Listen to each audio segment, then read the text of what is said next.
نحمده ونستعينه ونستغفره ونؤمن به ونتوكل عليه ونعوذ بالله من شرور أنفسنا ومن سيئات أعمالنا من يهده الله فلا مضل له ومن يضلل فلا هادي له أشهد أن لا إله إلا الله وحده لا شريك له وأشهد أن محمدا عبده ورسوله أما بعد فإن أحسن الكلام كلام الله وأحسن الهدي هدي محمد صلى الله عليه وسلم وشر الأمور محدثاتها وكل محدثة بدعة وكل بدعة ضلالة وكل ضلالة في النار.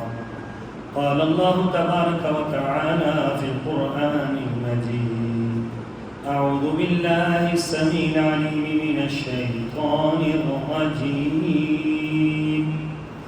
بسم الله الرحمن الرحيم.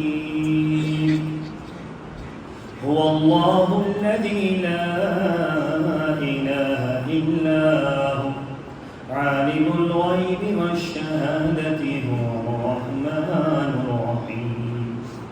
هو الله الذي لا إله إلا هو الملك القدوس السلام المؤمن المهيمن العزيز الجبار المتكبر سبحان الله عما يشركون.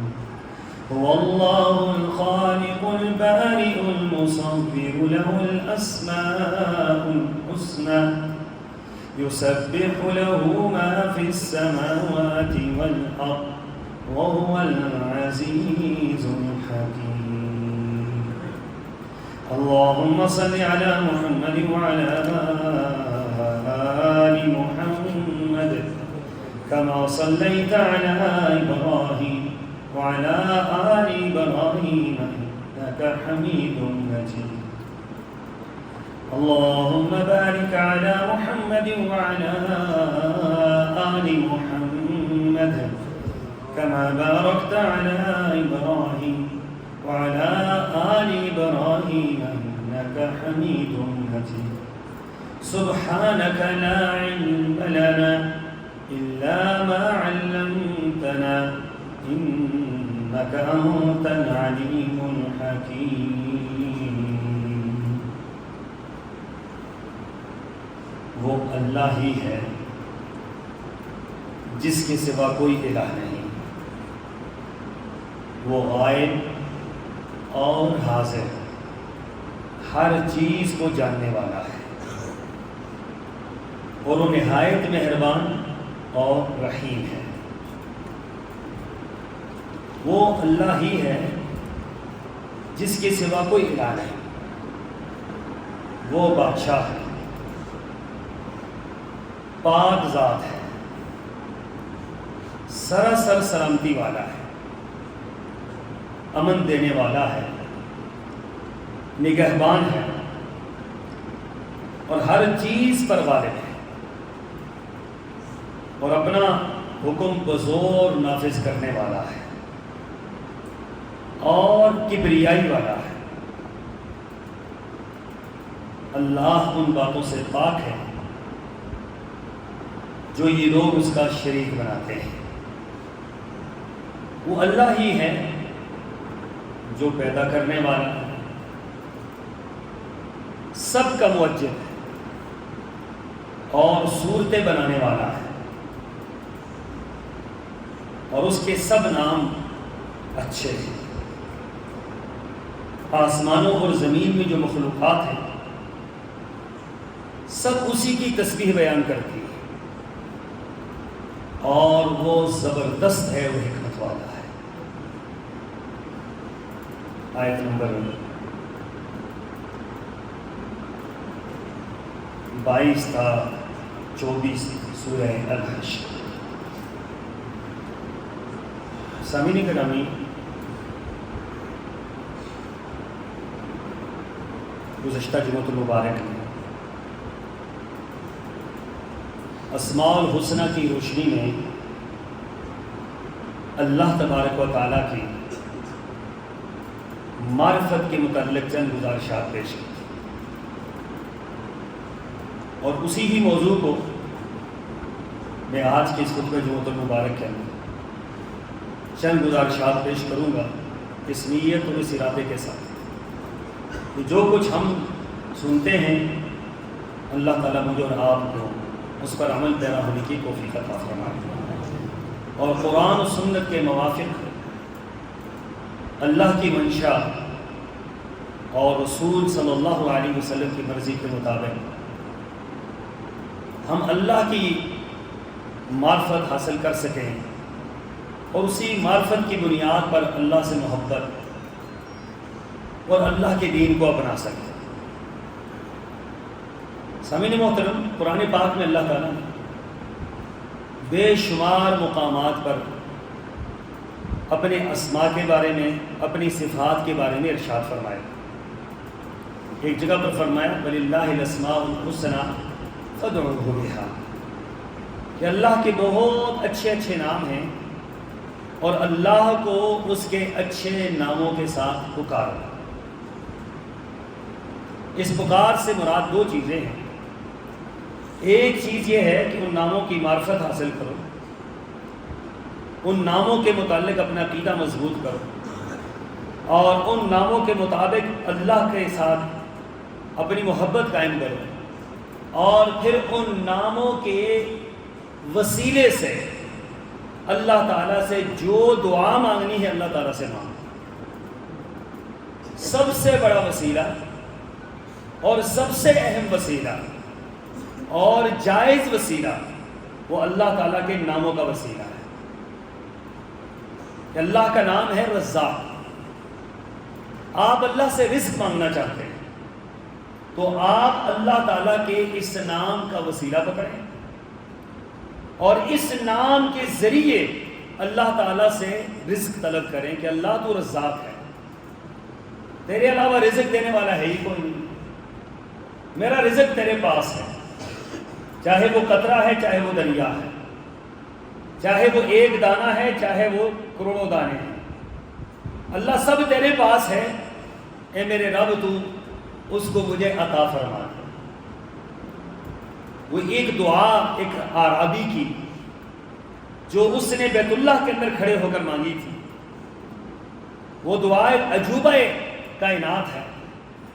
اس نے کہا اللہ میرا رزق کتنا ہے یہ میں نہیں جانتا، کہاں ہے یہ میں نہیں جانتا، کیا ہے یہ میں نہیں جانتا، اللہ جہاں میرا رزق ہے، چاہے وہ آسمانوں میں ہے چاہے وہ زمین میں ہے، چاہے وہ اجناس کی صورت میں ہے چاہے وہ کسی اور صورت میں ہے، اے میرے رب میں تیرے سامنے التجا کرتا ہوں اس رزق کو مجھ تک پہنچا دے اور مجھے اس رزق کے حوالے سے اللہ ذلیل و رسوا نہ کرے۔ ایسی عجیب الفاظ ہیں اس اعرابی کے، جو ہے تو دیہاتی ہے لیکن اللہ کے متعلق اس کے علم کی معرفت دیکھیے اور اپنے علم کے متعلق رزق میرا ہے لیکن علم مجھے نہیں، رزق میں نے کھانا ہے لیکن مجھے پتہ نہیں میں نے کیا کھانا، رزق مجھے ملے گا لیکن کہاں سے ملے گا مجھے پتہ نہیں۔ تو یہ ساری کی ساری باتوں کی نسبت کس کی طرف جاتی ہے؟ اللہ کی طرف، کہ اللہ سب کچھ تیرے پاس، مجھے تو نے کہاں دینا ہے، کتنا دینا ہے، کیا دینا ہے، کہاں سے دینا ہے، زمین میں ہے آسمان میں ہے، اللہ جہاں کہیں بھی ہے اللہ تو مجھے عطا فرما۔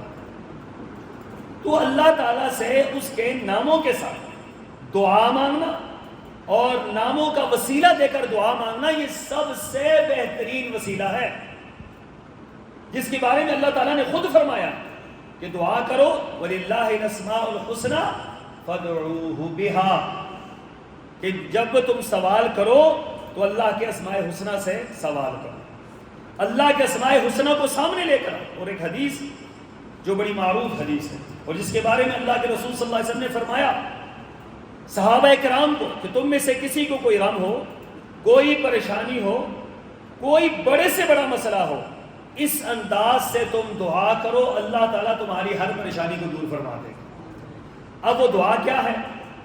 آپ نے فرمایا اللہم انی عبدک، اے اللہ میں تیرا بندہ ہوں۔ یہ انتہا ہے کسی انسان کی اللہ کے ساتھ تعلقی اور معرفت کہ یہ تسلیم کرتا ہے اللہ میں بندہ کس کا ہوں؟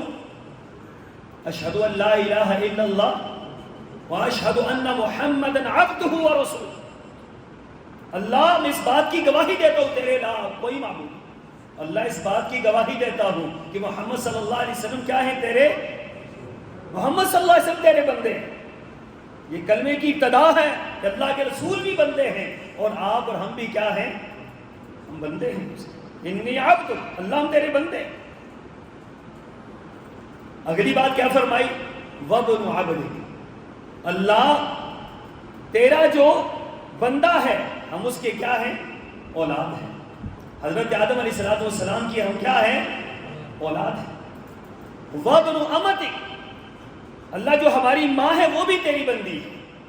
ہم کوئی ایسی مخلوق نہیں ہے کہ جس کی معرفت ہی کوئی نہ ہو۔ ہمارے والد ہے، اللہ تو اس کو بھی جانتا ہے۔ ہماری والدہ ہے، اللہ تو اس کو بھی جانتا ہے۔ ناصیتی بیدک، اللہ یہ جو میری پیشانی ہے نا، یہ اللہ تیرے قبضے میں ہے۔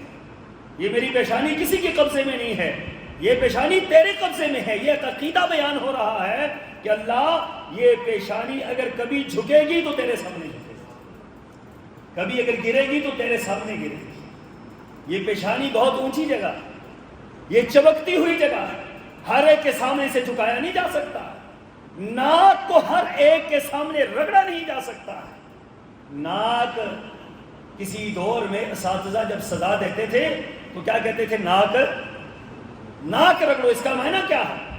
اس کا معنی یہ ہے کہ عاجزی کا اظہار کرو، انکساری کا اظہار کرو، تذلل کا اظہار کرو۔ تو اس کا معنی کیا ہے؟ اللہ کے لیے پیشانی ہے تو یہ بھی تیرے سامنے گرے گی، اور اللہ یہ ناک ہے تو یہ تیرے سامنے رگڑی جائے گی۔ یہ عاجزی اور انکساری کی تمام باتیں اللہ تیرے لیے۔ ناصیتی بیدک، اللہ میری پیشانی تیرے قبضے میں، میرا ہر معاملہ تیرے قبضے میں۔ تو جانتا ہے کہ میرا عقیدہ کیا ہے، میرا تیرے ساتھ تعلق کیا ہے، میری تیرے ساتھ وفا کیا ہے، میرا تیرے ساتھ عقیدہ کیا ہے۔ اللہ تو ایک ایک بات کو جانتا ہے۔ میرے دماغ میں کیا ہے؟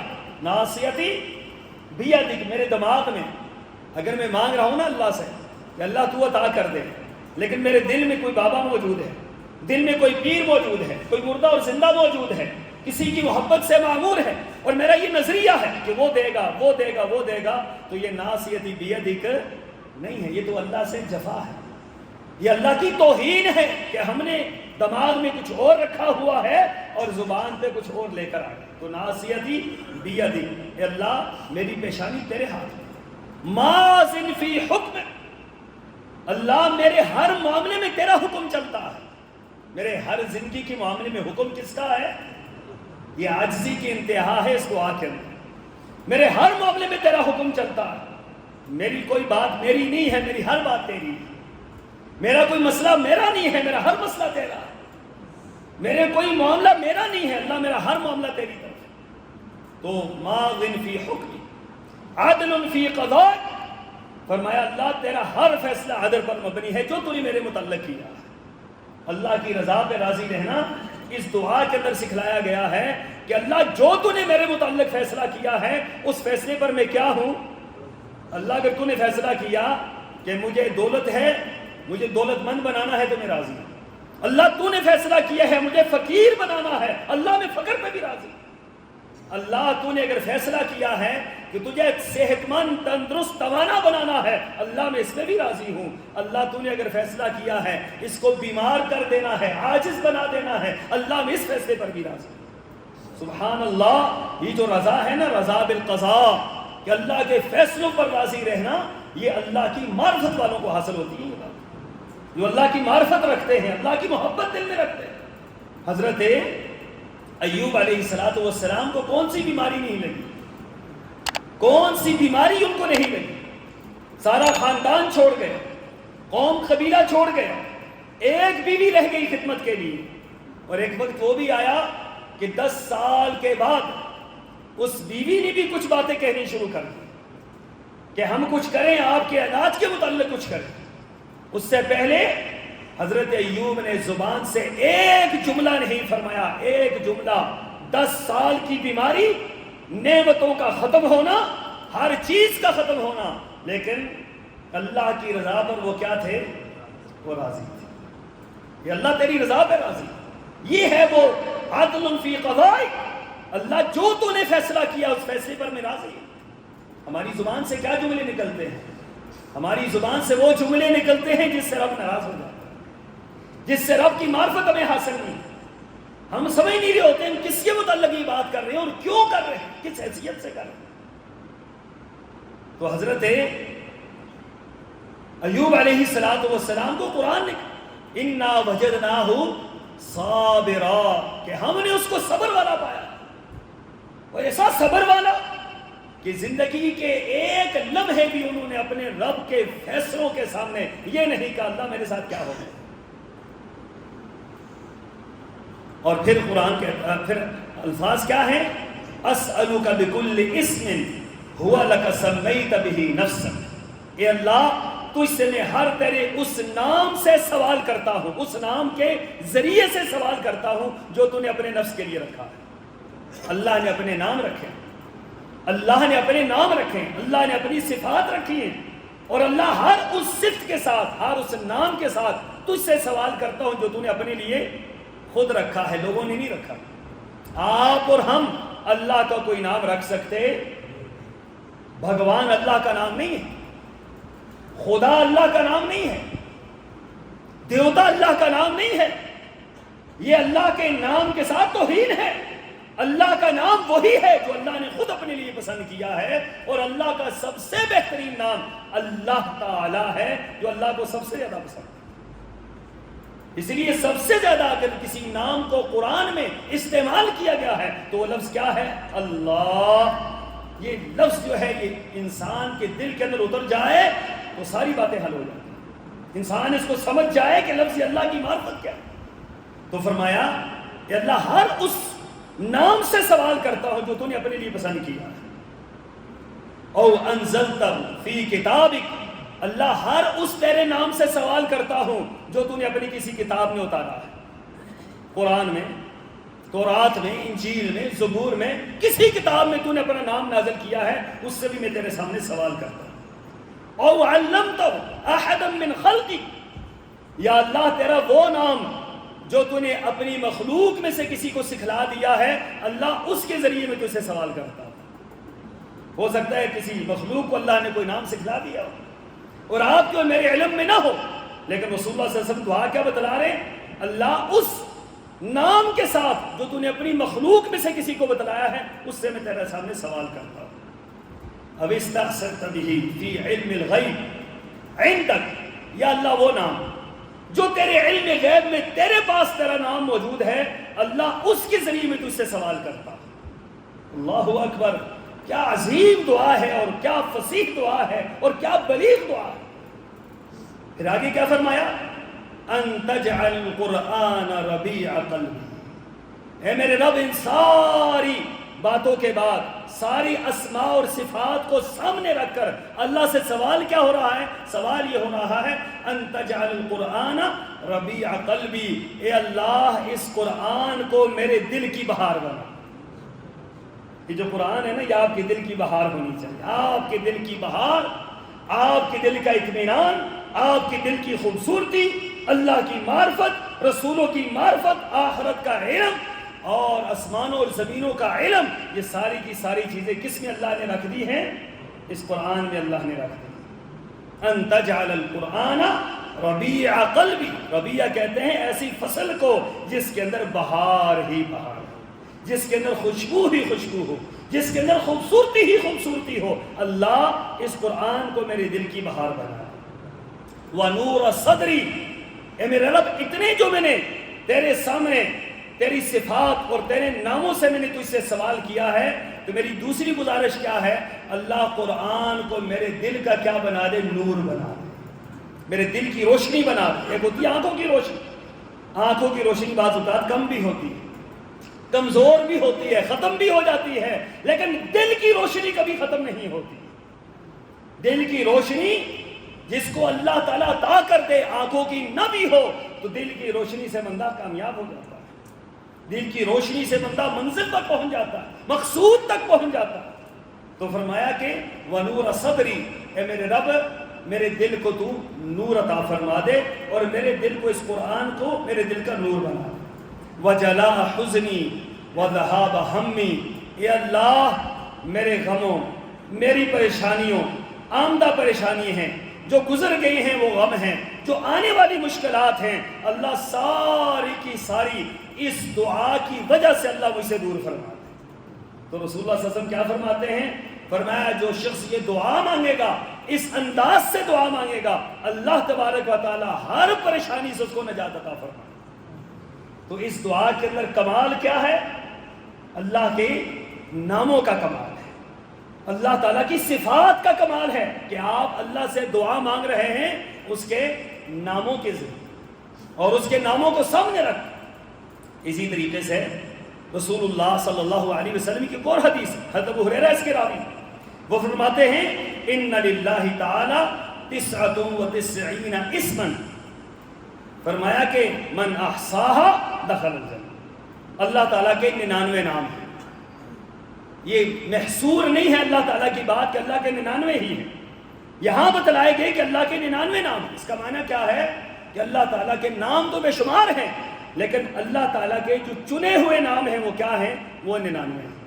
ومن احصاها دخل الجنہ، جو ان کا احصاء کرے گا وہ جنت میں جائے گا۔ احصاء کا معنی کیا ہے؟ ان ناموں کے ذریعے اللہ سے مانگنا۔ احصاء کا معنی ہے ان ناموں پر عقیدہ اور ایمان رکھنا کہ جو اللہ کے نام ہیں جیسے ہیں میں ان کو منوان ایسے ہی مانتا ہوں۔ احصاء کا معنی یہ ہے کہ ان ناموں کو یاد کر لینا۔ احصاء کا معنی یہ ہے کہ ان ناموں کا ورد رکھنا۔ کیا ورد ہے؟ سبحان اللہ و بحمدہ سبحان اللہ العظیم، لا الہ الا اللہ وحدہ لا شریک لہ لہ الملک ولہ الحمد یحیی و یمیت وہو علی کل شیء۔ آپ کو معلوم ہے یہ دعا ہے، اور یہ کیسی عجیب دعا ہے اور عظیم دعا ہے۔ اللہ کے رسول صلی اللہ علیہ وسلم فرما رہے ہیں، فرمایا جو بندہ بازار میں نکلتے ہوئے یہ دعا پڑھتا ہے، لا الہ الا اللہ وحدہ لا شریک لہ، یہ دعا پڑھتا ہے آخر تک، تو اللہ تعالیٰ اس کو کیا اجر عطا فرماتے ہیں؟ شاید حدیث مبارکہ کے اندر اتنا بڑا اجر کسی کا دعا کا نہ ہو جتنا اس دعا کا ہے۔ فرمایا 10 لاکھ نیکیاں اللہ اس کے نامہ اعمال میں درج فرما دیتے ہیں۔ اس کی وجہ کیا ہے؟ اس دعا کے اندر کیا چیز ہے؟ اس دعا کے اندر اللہ کی صفات ہیں، اللہ کے نام ہیں، اللہ کے ناموں کی عظمت ہے، اللہ کے ناموں کی معرفت ہے اس دعا کے اندر، کہ جس کی بنا پر فرمایا جا رہا ہے اس دعا پڑھنے والے پہ اتنا اجر ملے۔ تو اسی طریقے سے اللہ تعالیٰ کے ناموں میں سے ایک نام علیم ہے، اللہ جانتا ہے۔ یہ جیسے آپ نے شروع میں جو آج ہماری یہ سورہ مبارکہ ہے، فرمایا هو اللہ الذی لا الہ الا هو عالم الغیب والشہادہ، یہ جو اللہ کے علم کی معرفت ہے یہ بہت ضروری کہ اللہ کا علم آپ کی طرح میری طرح ہے؟ نہیں۔ اللہ کا علم سارے کائنات کے لوگوں کی طرح ہے؟ نہیں۔ اللہ کا علم کیا ہے؟ خود قرآن پاک کہہ رہا عالم الغیب والشہادہ، جو گزر گیا اس کا بھی علم کس کے پاس ہے؟ جو آئے گا اس کا علم بھی کس کے پاس ہے؟ جو نظر آ رہا ہے اس کا علم بھی کس کے پاس ہے؟ جو نظر نہیں آ رہا اس کا علم بھی کس کے پاس ہے؟ جو زیر زمین ہے اس کا علم بھی کس کے پاس ہے؟ جو آسمانوں کے اوپر ہے اس کا علم بھی کس کے پاس ہے؟ جو سمندروں کی گہرائی میں ہے اس کا علم کس کے پاس ہے؟ جو زمین کی گہرائیوں میں ہے اس کا علم کس کے پاس ہے؟ کائنات کے ذرے ذرے کا علم کس کے پاس ہے؟ صرف اللہ کے پاس۔ یہ اللہ علیم ہے۔ صرف اللہ کی ایک صفت کو اگر بندہ سمجھ جائے تو ساری کی ساری باتیں حل ہو جاتی ہیں۔ ہمارا تو مسئلہ یہی ہے کہ میرے حالات سے کون واقف ہے؟ ہمارے حالات سے کوئی پیر واقف ہے؟ پیر تو اپنے حالات سے واقف ہے۔ کوئی فقیر واقف ہے؟ وہ تو اپنے حالات سے واقف ہے۔ کوئی بابا واقف ہے؟ وہ تو اپنے حالات میں بیچارے کھوئے ہوئے لوگ، ان کو تو اپنے آپ میں کچھ پتا نہیں۔ یہ علم کس کے پاس ہے؟ علم سارے کا سارا، میرے ایک ایک انگ کا علم کس کے پاس ہے؟ میرے رب کے پاس۔ دیکھیں یہی اگر معرفت حاصل ہو جائے نا انسان کو اللہ کے علم کی، فَعْلَمْ أَنَّهُ لَا إِلَٰهَ إِلَّا اللَّهُ، جان لو، علم حاصل کر لو کہ اللہ کے سوا کوئی معبود نہیں۔ اللہ کے متعلق علم حاصل کرنا، اللہ کی صفت علم کو جاننا کہ اللہ تعالیٰ کا علم کتنا گہرا ہے۔ جب ہم نہیں تھے تو اللہ کے علم میں تھا، جب ہم ہیں تو اللہ کے علم میں ہے، جب ہم نہیں ہوں گے تو اللہ تعالیٰ کے علم میں ہوں۔ ایک ادنا سی مثال میں آپ کو دیتا ہوں، آپ کے جسم، باقی بہت مثالیں ہیں لیکن ایک ادنا سی مثال، آپ کبھی اپنے بالوں کو گن سکتے ہیں؟ سر کے بالوں، کوئی ایک بندہ کہے جی میں گن سکتا ہوں۔ داڑھی کے بالوں کو، جسم کے اوپر آپ کے کتنے بال ہیں، اس کو کوئی گن سکتا ہے؟ سبحان اللہ، یہ صرف ایک مخلوق کی، ایک انسان کی اپنی بات ہے کہ مجھے نہیں پتا کہ میرے سر میں کتنے بال ہیں، میری داڑھی کے کتنے بال ہیں، میرے جسم پر کتنے بال ہیں۔ یہ عقیدہ ہے اللہ کے علم کے متعلق کہ میرے جسم کے ایک ایک بال کے متعلق اگر علم ہے تو میرے اللہ نے بنایا ہے، میرے اللہ نے کب تک اس کو رکھنا ہے، کب میرا اللہ توڑ کر اس کو پھینک دے گا، کب اتار دے گا، کہاں اتارے گا، یہ سارے کا سارا علم کس کے پاس ہے؟ اس کی تعداد بھی اللہ کو پتا، اور اس کا اکھڑنا بھی اللہ کو پتا، اس کا لگانا بھی اللہ کو پتا، یہ کہاں پر گرے گا یہ بھی اللہ کو پتا۔ اور قرآن پاک میں اللہ نے ایک اور جملہ اپنے علم کے متعلق فرمایا کہ وَعِنْدَهُ مَفَاتِحُ الْغَيْبِ لَا يَعْلَمُهَا إِلَّا هُوَ، فرمایا کہ جو غیب کی چابیاں ہیں وہ کس کے پاس ہے؟ اللہ کے سوا کسی کے پاس نہیں، وہ اللہ کے پاس۔ وَعِنْدَهُ مَفَاتِحُ الْغَيْبِ، علم یہ غیب کی چابی ہے، اس کا معاملہ کس کے پاس ہے؟ اللہ کے پاس۔ اب وہ کیا ہے؟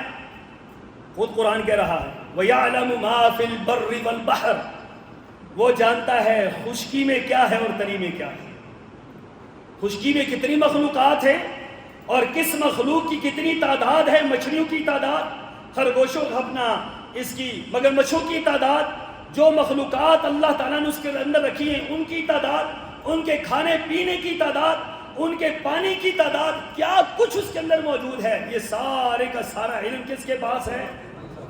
مچھلی کی تعداد کوئی جان ہی نہیں سکتا۔ مچھلیاں کتنی آج تک دنیا کے اندر، ساری دنیا کے لوگ لگ جائیں، مچھلیوں کو نہیں گن سکتے۔ میرا رب کیا فرما رہا ہے؟ وَيَعْلَمُ مَا فِي الْبَرِّ۔ اچھا آئیے اس کے اندر، خشکی کے اندر آئیے تو ہزاروں نہیں، لاکھوں نہیں، کروڑوں مخلوقات ہیں، ان مخلوقات کا علم اللہ کے سوا کسی کو حاصل ہے؟ کس کو پتا ہے چیونٹیاں کتنی ہیں؟ ان کی تعداد کسی کو پتا ہے؟ ہاتھیوں کو نہیں گن سکے۔ ابھی یہ جو ہاتھی کسی ملک کے اندر ہے تو اقوام متحدہ نے کروڑوں روپیہ لگایا، ہوائی جہاز مہیا کیے، ہیلی کاپٹر مہیا کیے کہ جناب اس علاقے کے اندر گنیں، سری لنکا کے اس علاقے میں کہ اس جنگل کے اندر ہاتھی کتنے ہیں، تو انہوں نے کہا جی 3 لاکھ، بعد میں نکلا نہیں 3.5 لاکھ، وہ غلطی لگ گئی۔ 3 سال تک ہاتھیوں کو گنتے رہے، تمام تر کوشش کی، ہاتھی نہیں گنے گے۔ ہاتھی کتنی بڑی مخلوق ہے، وہ نظر نہیں آئے۔ بتلائیے ان کو چیونٹیاں نظر آئیں گی، ان کو چیونٹیاں نظر آئیں گی، چیونٹیوں کی مخلوق کتنی تعداد ہے، کیڑے مکوڑوں کی کتنی تعداد ہے، مکھیوں کی کتنی تعداد ہے، سانپوں کی کتنی تعداد ہے، یہ ساری کی ساری تعداد جاننے والا کون ہے؟ یہ میرے اللہ کا علم، یہ میرے اللہ کا علم ہے۔ اس لیے ہم یہ کہتے ہیں جب آپ کو اللہ کے علم کی معرفت حاصل ہوگی آپ کسی طرف پلٹ کے دیکھیں گے بھی نہیں۔ ایک ایک مخلوق کو جاننے والا اللہ ہے، ایک ایک مخلوق کی بات کو سننے والا اللہ ہے، ایک ایک مخلوق کی پیدائش کو جانتا ہے، ایک ایک مخلوق کی جسم کے ایک ایک انگ کو جانتا ہے اور ان کے ختم کرنے کو بھی جانتا ہے۔ اور پھر اسی طریقے سے اسی آیت کے اندر فرمایا وَمَا تَسْقُطُ مِن وَرَقَةٍ إِلَّا يَعْلَمُهَا، وہ تو مخلوق ہے نا، چلتی پھرتی ہے پھر نظر آتی ہے۔ فرمایا کہ جو پتے ہیں نا لگے ہوئے، یہ درختوں کے ساتھ پتے لگے ہوئے، چھوٹا ہے یا بڑا ہے، ادنا ہے یا اعلیٰ ہے، آپ کو نظر آتا ہے یا نہیں آتا؟ تو فرمایا وَمَا تَسْقُطُ مِن وَرَقَةٍ، جو پتا جس ٹہنی کے ساتھ لگا ہوا ہے، یہ ٹہنی کے ساتھ لگا ہوا اللہ کے علم میں، یہاں سے جب گرتا ہے تو یہ گرنا اس کا اللہ کے علم میں ہے، اور جہاں پر نیچے گرتا ہے کتنا عرصہ اس نے رہنا ہے، یہ سارے کا سارا اللہ کے علم۔ وَمَا تَسْقُطُ مِن وَرَقَةٍ إِلَّا يَعْلَمُهَا، کوئی پتا نہیں گرتا لیکن اللہ کے علم میں ہوتا ہے۔ تو آپ کی ضروریات اللہ کے علم میں نہیں، آپ کی پریشانی اللہ کے علم میں نہیں ہے، آپ کے معاملات اللہ کے علم میں نہیں ہیں. جو پتے کو جانتا ہے, پتے کے ہلنے کو جانتا ہے, اس کے گرنے کو جانتا ہے, اس کی جگہ کو جانتا ہے, اس کی زندگی کو جانتا ہے, وہ آپ جو انسان ہے جس کو اللہ نے اپنے ہاتھ سے بنایا ہے, میرا رب آپ کو بھول گیا. وما کان ربک نسیا, آپ کو میرا علم یہ ہے, کل آپ کوئی بات کرتے ہیں, آج مجھے یاد نہیں رہتی, میں آپ سے بات کرتا ہوں, آپ کو یاد نہیں رہتی, لیکن میرے رب کا علم وہ ہے. وما کان ربک نسیا, آپ کا رب کبھی بھی بھولتا نہیں. آپ کے رب کے علم کی گہرائی یہ ہے کہ اللہ کے علم سے کبھی کوئی بات نکلتی نہیں.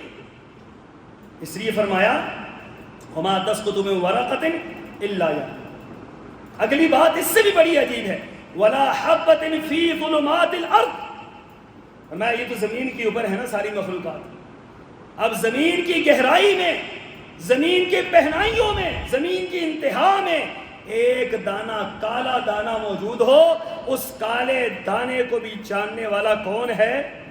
ولا حبۃ فی ظلمات الارض. رات کی تاریکی میں, رات کی گہرائی میں, رات کے اندھیرے میں, اندھیرے در اندھیرے میں, اس کالے پتھر کے اوپر کالی چیونٹی کو, کالے پاؤں کو چلتا ہوا دیکھنے والا بھی اللہ ہے, اور اللہ کے علم میں. اور ساتھ ساتھ ایک اور بات فرمائی جو اس سے بھی بڑی عجیب ہے, فرمایا ولا رطب ولا یابس الا فی کتاب مبین. فرمایا کوئی خشک چیز ایسی نہیں ہے اور کوئی تر چیز ایسی نہیں ہے جو اللہ نے اپنے پاس ریکارڈ کے اندر لکھ کر نہ رکھی ہوئی. ایک تو اللہ کے علم میں اور ایک اللہ کے ریکارڈ میں. یہ اللہ کا علم ہے, یہ اللہ کا علم ہے کہ اللہ کے ریکارڈ میں بھی موجود ہے اور اللہ کے علم میں بھی موجود ہے. تو سامعین محترم مجھے بتلائیے کہ اللہ کی ایک صفت علم ہمیں سمجھ آ جائے تو سارے کا سارا مسئلہ حل ہو جاتا ہے. فرمایا کہ ان اللہ عنده علم الساعہ, قیامت کب آئے گی اللہ کے سوا کوئی جانتا نہیں. پہلی بات, وَيَعْلَمُ مَا فِي الْأَرْحَامِ, رحموں کے اندر کیا ہے اللہ کے سوا کوئی جانتا. رحم ایک چیز کا ہوتا ہے بھائی.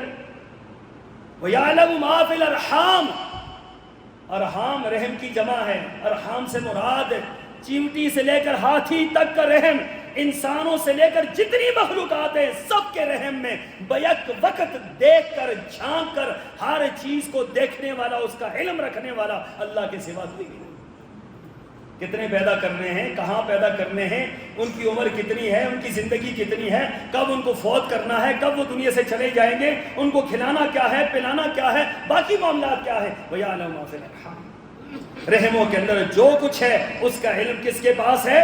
اللہ کے پاس. فرمایا کہ وَمَا تَدْرِي نَفْسٌ مَاذَا تَكْسِبُ غَدًا, کل آپ کیا کریں گے آپ کے اللہ کے سوا کوئی نہیں جانتا ہے. کل آپ کے ساتھ کیا ہونے والا ہے, کل کو آپ چھوڑ دیں, منٹ کے بعد آپ کے ساتھ کیا ہونے والا ہے آپ کو خود نہیں پتا, کسی اور کو کیسے پتا ہو سکتا. اگر بندے کو یہ پتا لگ جائے نا کچھ دیر بعد میرا ایکسیڈنٹ ہو جائے گا تو پہلے ہی مر جائے گا, 10 دن بعد میں مر جاؤں گا تو 10 دن پہلے ہی کام اس کا ختم ہو جائے گا, زندگی کے اندر روشنی ختم ہو جائے, سارے معاملات ختم ہو جائیں. تو میرے اللہ نے فرمایا بعد میں تمہارے ساتھ کیا ہونا ہے یہاں بیٹھے ہیں یہ بھی آپ کے علم میں نہیں ہے کہ کچھ لمحوں کے بعد ہمارے ساتھ کیا ہوگا. یہ اللہ کا علم ہے. اور پھر فرمایا وما تدری نفس بأی ارض تموت, اور آپ نے مرنا کہاں ہے, آپ نے نہیں, بأی نفس, ہر نفس نے, ہر جان نے, ہر چیز نے, انسان, نباتات, جمادات, حیوانات, دنیا کی ہر مخلوق کہاں فوت ہوگی اللہ کے سوا کوئی نہیں جانتا. اس کی عمر کتنی ہے اللہ کے علم میں, رزق کتنا ہے اللہ کے علم میں ہے, پیدا کہاں ہونا ہے اللہ کے علم میں ہے, مرنا کہاں ہے اللہ کے علم میں ہے. یہ ساری کی ساری چیزیں اللہ کے علم میں ہیں. اگر اللہ کے علم کی معرفت حاصل ہو جائے ہم اس رب سے ایک لمحہ کے لیے کسی اور طرف نہ نکلیں. اللہ کے علم کی معرفت نہیں ہے اس لیے ہم کبھی کس کے در پہ جاتے ہیں, کبھی کس کے در پہ جاتے ہیں. اللہ تعالیٰ مجھے آپ کو سمجھنے کی, عمل پر ہونے کی توفیق عطا فرمائے. وآخر دعوانا الحمدللہ.